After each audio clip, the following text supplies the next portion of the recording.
الرحمن الرحیم۔ اللہ کے نام سے شروع جو بڑا مہربان اور نہایت رحم کرنے والا ہے۔ ناظرین محترم، حضور نبی پاک صلی اللہ علیہ وآلہ وسلم 3 سال تک خفیہ طور پر اسلام کی تبلیغ کرتے رہے، تو پھر اللہ تعالیٰ نے آپ صلی اللہ علیہ وآلہ وسلم کو اعلانیہ تبلیغ کا حکم فرمایا۔ ناظرین محترم، آج ہم اس ویڈیو میں اعلانیہ تبلیغ دین کا مکمل واقعہ بیان کریں گے، لہٰذا آپ سے گزارش ہے کہ ویڈیو کو مکمل ضرور دیکھیں۔ جب اللہ تعالیٰ نے آپ کو اعلانیہ تبلیغ کا حکم فرمایا تو اعلانیہ تبلیغ کی ابتدا بھی دارالارقم سے ہوئی۔ یہاں آپ پہلے خفیہ طور پر دعوت دیتے رہے تھے، یہاں تک کہ اللہ تعالیٰ نے سورۃ العشرہ میں آپ کو حکم فرمایا اور آپ اپنے نزدیک کے اہل خاندان کو ڈرائیے۔ یہ حکم ملتے ہی آپ کافی پریشان ہوئے، یہاں تک کہ آپ کی پھوپھیوں نے خیال کیا کہ آپ کچھ بیمار ہیں، چنانچہ وہ آپ کی خبرگیری کے لیے آپ کے پاس آئیں۔ تب آپ صلی اللہ علیہ وآلہ وسلم نے ان سے فرمایا، میں بیمار نہیں ہوں، بلکہ مجھے اللہ تعالیٰ نے حکم دیا ہے کہ میں اپنے قریبی رشتہ داروں کو آخرت کے عذاب سے ڈراؤں، اس لیے میں چاہتا ہوں کہ تمام بنی عبد المطلب کو جمع کروں اور انہیں اللہ کی طرف آنے کی دعوت دوں۔ یہ سن کر آپ کی پھوپھیوں نے کہا، ضرور جمع کریں، مگر ابو لہب کو نہ بلائیے گا، کیونکہ وہ ہرگز آپ کی بات نہیں مانیں گے۔ ابو لہب کا دوسرا نام عبد العزیٰ بھی تھا، یہ آپ کا چچا تھا اور بہت خوبصورت تھا، مگر بہت سنگ دل اور مغرور تھا۔ دوسرے دن نبی کریم صلی اللہ علیہ وآلہ وسلم نے بنی عبد المطلب کے پاس دعوت بھیجی، اس پر وہ سب آپ کے ہاں جمع ہو گئے۔ ان میں ابو لہب بھی تھا۔ اس نے کہا، یہ تمہارے چچا اور ان کی اولادیں جمع ہیں، تم جو کچھ کہنا چاہتے ہو کہو اور اپنی بے دینی کو چھوڑ دو، ساتھ ہی تم یہ بھی سمجھ لو کہ تمہاری قوم نے یعنی ہم میں اتنی طاقت نہیں ہے کہ تمہاری خاطر سارے عربوں سے دشمنی لے سکیں، لہٰذا اگر تم اپنے معاملے پر اڑے رہے تو خود تمہارے خاندان والوں ہی کا سب سے زیادہ فرض ہوگا کہ تمہیں پکڑ کر قید کر دیں، کیونکہ قریش کے تمام خاندان اور قبیلے تم پر چڑھ دوڑیں، اس سے تو یہی بہتر ہوگا کہ ہم ہی تمہیں قید کر دیں۔ اور میرے بھتیجے، حقیقت یہ ہے کہ تم نے جو چیز اپنے رشتہ داروں کے سامنے پیش کی ہے، اس سے بدتر چیز کسی اور شخص نے آج تک پیش نہیں کی ہوگی۔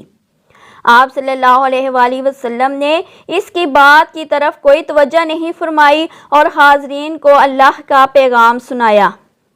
آپ صلی اللہ علیہ وآلہ وسلم نے فرمایا، اے قریش، کہو اللہ کے سوا کوئی معبود نہیں اور محمد اللہ کے رسول ہیں۔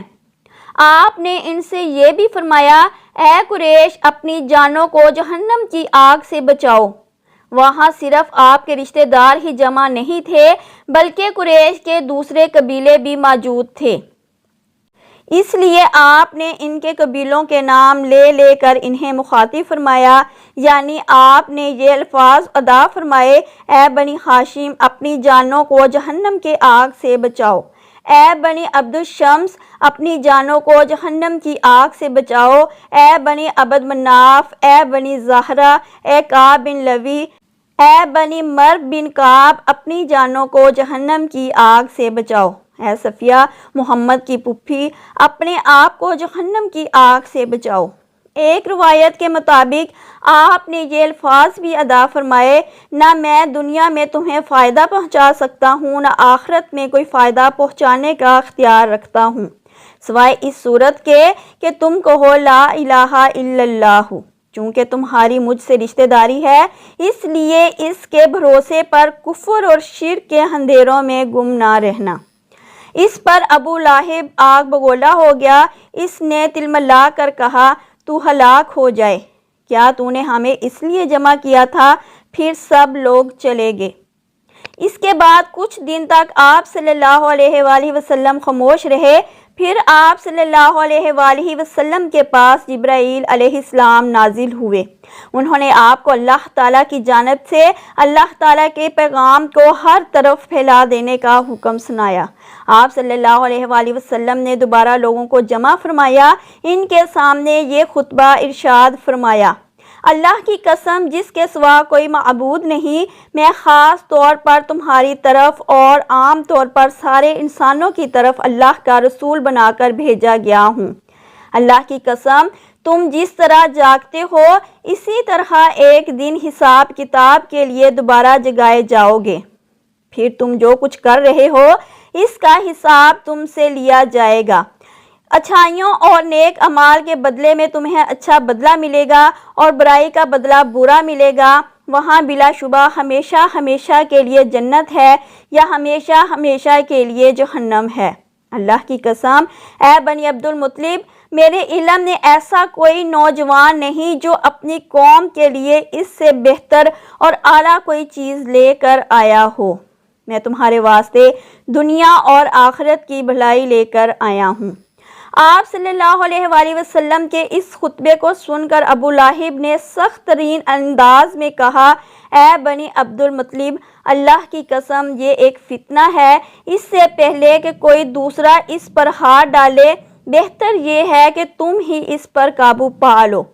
یہ معاملہ ایسا ہے اگر تم اس کی بات سن کر مسلمان ہو جاتے ہو تو یہ تمہارے لیے ذلت اور رسوائی کی بات ہوگی۔ اگر تم اسے دوسرے دشمنوں سے بچانے کی کرو گے تو تم خود قتل ہو جاؤ گے۔ اس کے جواب میں اس کی بہن یعنی نبی کریم صلی اللہ علیہ وآلہ وسلم کی پھوپھی صفیہ رضی اللہ تعالی عنہا نے کہا، بھائی کیا اپنے بھتیجے کو اس طرح رسوا کرنا تمہارے لیے مناسب ہے؟ اور پھر اللہ کی قسم بڑے بڑے عالم یہ خبر دیتے آ رہے ہیں کہ عبد المطلب کے خاندان میں سے ایک نبی ظاہر ہونے والے ہیں، لہٰذا میں تو کہتی ہوں یہی وہ نبی ہیں۔ ابو لہب کو یہ سن کر غصہ آیا، وہ بولا، اللہ کی قسم یہ بالکل بکواس اور گھروں میں بیٹھنے والی عورتوں کی باتیں ہیں۔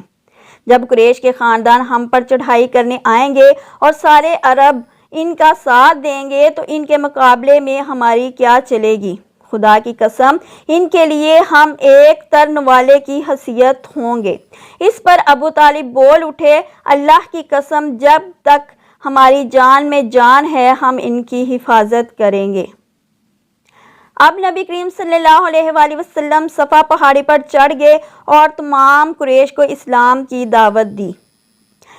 ان سب سے فرمایا، اے قریش، اگر میں تم سے یہ کہوں کہ اس پہاڑ کے پیچھے سے ایک لشکر آ رہا ہے اور وہ تم پر حملہ کرنا چاہتا ہے تو کیا تم مجھے جھوٹا خیال کرو گے؟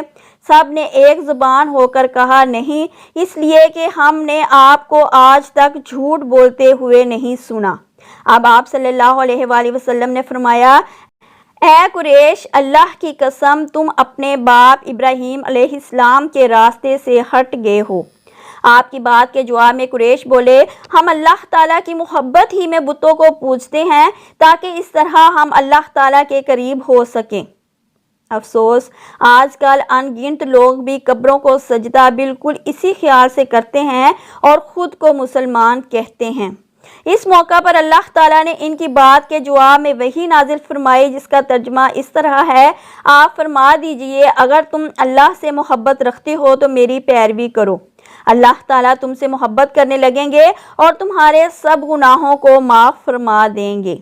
قریش کو یہ بات بہت ناگوار گزری، انہوں نے ابو طالب سے شکایت کی، اے ابو طالب، تمہارے بھتیجے نے ہمارے معبودوں کو برا بھلا کہا ہے، ہمارے دین میں عیب نکالے ہیں، ہمیں بے عقل ٹھہرایا ہے، اس نے ہمارے باپ دادا تک کو گمراہ کہا ہے، اس لیے یا تو ہماری طرف سے آپ نپٹیے یا ہمارے اور اس کے درمیان سے ہٹ جائیے، کیونکہ خود آپ بھی اسی دین پر چلتے ہیں جو ہمارا ہے اور اس کے دین کے آپ بھی خلاف ہیں۔